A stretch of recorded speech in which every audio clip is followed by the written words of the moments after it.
Où c'est l'été en ce début du mois de septembre du côté de Royan, plage de la Grande Conche, pour la 4e édition du triathlon de la Côte de Beauté. 600 inscrits, 600, un triathlon qui ne cesse de croître. Ils avaient fait le choix de venir disputer cette épreuve pour prolonger en quelque sorte l'été. Conditions estivales, inutile d'insister, température élevée a priori annoncée, à peu près 30 degrés. Ça va avoir son importance durant l'épreuve.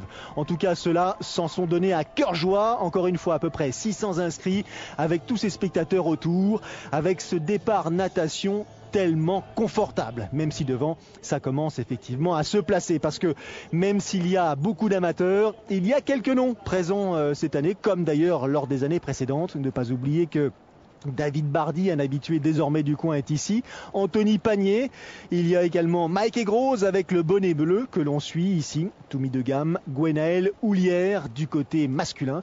Et du côté féminin, Isabelle Ferrer, la championne de France de triathlon longue distance et championne de France de duathlon longue distance aussi, a fait le choix de se déplacer ici du côté donc de Royan, tout comme Fabienne Saint-Louis, Julie Lecolter ou encore Carole Bridge, la galloise.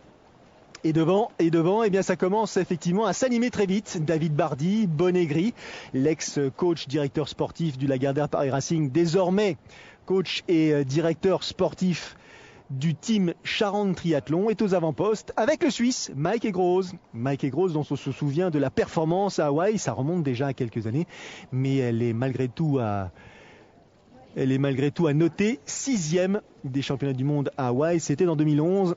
Et Mike Aigroz aimerait bien qu'une telle performance se renouvelle, un de ces quatre. Il s'est donné les moyens d'y arriver d'ici encore l'année prochaine ou peut-être dans 2 ans, parce que depuis 2 saisons, il connaît des pépins à répétition et il n'est pas donc dans les conditions pour tenter de renouveler cette performance.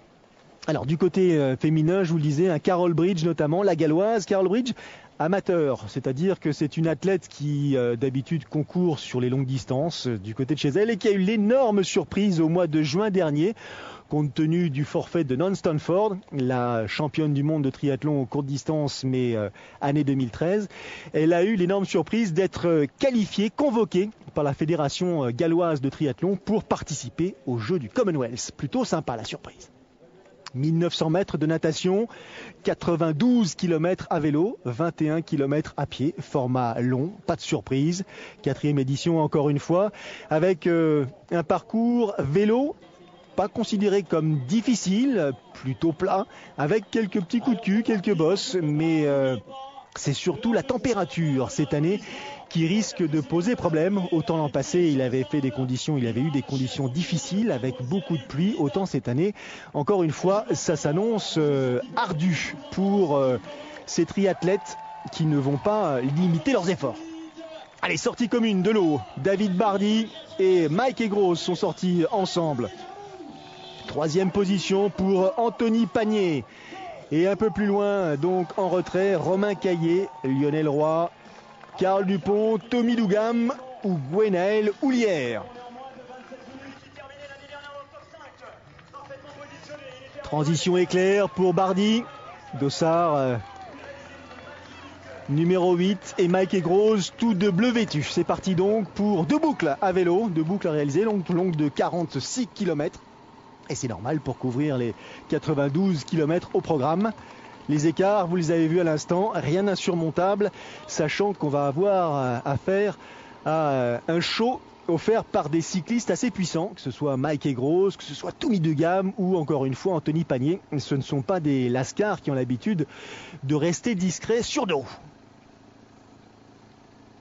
Mike Aigroz, 3e de l'Alpha Ironman suisse au mois de juin dernier, qui a voulu profiter de cette belle performance pour s'inscrire et tenter de réaliser aussi un joli temps qualificatif pour Hawaï. C'était à Klagenfurt en Autriche. Malheureusement, abandon pour Mike Aigroz, qui ne fera pas partie du wagon des athlètes pros qui disputeront donc l'Ironman d'Hawaï cette année. L'Hawaï Championship le 11 octobre, et dont vous pourrez suivre bien sûr un large résumé sur notre antenne, comme vous en avez l'habitude.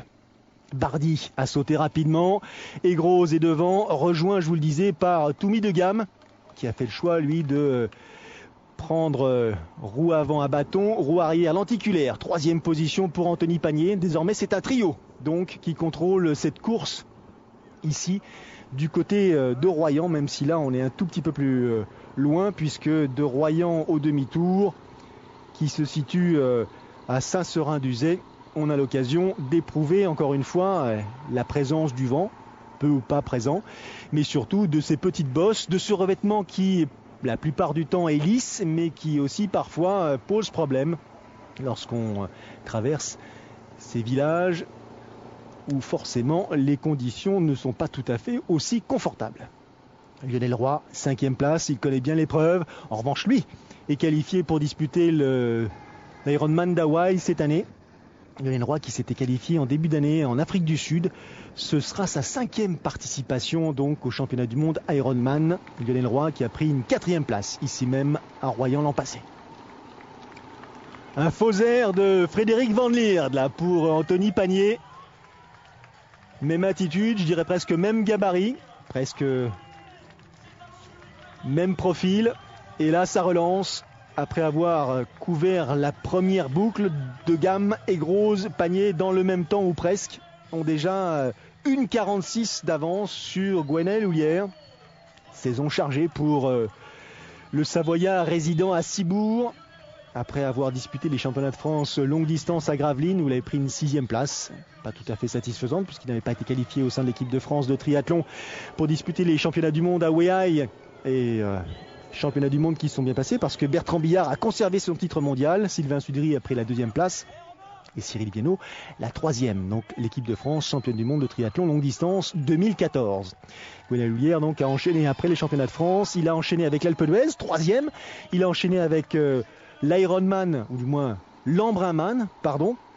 Et pour une première du côté d'Embrun, il a pris une 8e place. Donc c'est là qu'avec l'organisateur de Royan, ils se sont croisés, ont discuté. Et Houlière s'est dit, ok, pourquoi pas participer cette année au triathlon longue distance de la Côte de Beauté. Et apparemment, en bonne position, Houlière 4e. Mais il essaye de contrôler cet écart qui le sépare du trio de tête. Carol Bridge en 2e position, Julie Lecolter. Grosso modo 3 minutes d'écart entre la galloise et la française, qui elle aussi a enchaîné les bonnes performances récemment. Vainqueur du tri du Mans en juillet, vainqueur du tri de Nouâtre et vainqueur quelques jours auparavant du tri courte distance de la Ferté-Bernard. Allez, fin du parcours cycliste. 92 km ont été couverts et le trio est toujours composé de De Gamme et Grosse et Pagnier. C'est parti donc pour 21 km à pied, la température de 30 degrés. N'oubliez pas que le départ a été donné à 14h. C'est le Cagnard ici à Royan. Et attention à bien respecter les pit stops, en l'occurrence les buvettes, ne pas se gourer parce que là on le paie cash. Et Grosse parti rapidement. A pris l'avantage sur De Gamme et Pagnier. 4e à entrer dans l'art de transition. Gwenaël Houlière qui compte à cet instant précis 2,15 de retard sur le trio de tête. Lionel Roy est à 4,43. Richard Hobson à 5,43. 3 boucles, hein, 2 grandes boucles d'un peu plus de 7 km et une boucle de 5 km à effectuer. Et là, voilà, ça commence à coincer. Toumi De Gamme, première crampe. Tôt dans le parcours. Résistant, l'athlète du club d'Angers, vainqueur, double tenant du titre puisqu'il s'était imposé ici en 2013 et 2012. Et là, pas question pour lui de jeter l'éponge. Il va tenter de résister, peut-être pour réaliser la passe de 3. 3 victoires consécutives, ce serait effectivement plutôt sympa. Carol Bridge, elle en termine. Elle est partie donc avec à peu près 3 minutes d'avance sur Julie Lecolter d'ici les Moulineaux. Rapide Julie Lecolter, attention. Et là, coup de mou. Arrêt buffet, terminé. Mike et Grosse dans l'espace de 200 mètres. Plus de son, plus d'image. C'est ce qu'on appelle effectivement un coup de bambou. Autant le Suisse paraissait à son aise dès les premiers hectomètres de course à pied, autant là, après 4 km, Il a mis le clignotant, jeté l'éponge, c'est terminé. Du coup, Toumi Dugam est premier, Gwenaël Houillère est en deuxième position et Lionel Roy en troisième. Et il faut peu de temps pour que Houillère, l'ex-judoka, devenu triathlète, préparé, coaché, conseillé par Stéphane Poulain, ne prenne les commandes de la course à hauteur du kilomètre 10. Houillère, leader de l'épreuve donc, est désormais en bonne position pour peut-être succéder à cet homme, Toumi Dugam, qui s'était imposé encore une fois ici l'an passé et l'année précédente. Le premier vainqueur de cette édition, de cette épreuve du triathlon longue distance de Royan, c'était Hervé Faure. Julie Lecolter qui revient là elle aussi à hauteur de Carol Bridge pour prendre la tête de cette compétition féminine.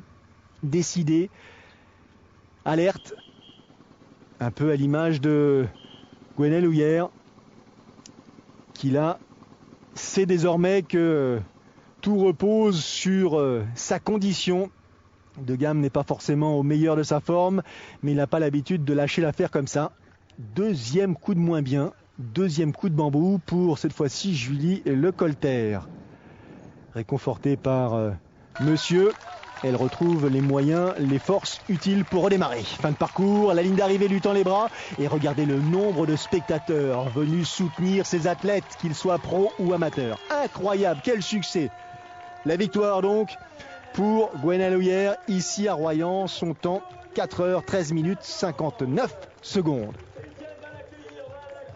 Deuxième place pour Dugam, Ratatiné met deuxième, Roy troisième, Jousmet quatrième. Et chez les dames, c'est loin d'être terminé puisque sur les derniers kilomètres, c'est le retour d'une warrior, Isabelle Ferrer. Décidément, quelle saison! 2 titres de championne de France version longue distance, duathlon, triathlon, deuxième en brun pour la 4e fois de sa carrière, vainqueur ici à Royan. Phénoménal Isabelle Ferrer. J'étais pas parti au départ pour gagner cette course, parce que j'avais des doutes en fonction de mon état de forme après Embrun, après l'Alpe d'Huez. Donc c'est vrai que je suis parti assez prudent et au final la prudence, la patience, que me répète souvent mon entraîneur, ça a fini par payer. Donc c'est vraiment excellent aujourd'hui. Avec les écarts qu'il y avait en vélo, j'étais assez confiante quand même et je connais mes adversaires aussi. Donc j'ai géré. Ouais, je me suis dit, alors c'est un hasard, je suis championne de France ou quoi? Alors c'est le moment. La semaine prochaine, direction Narbonne pour l'extrême man du même nom. Salut!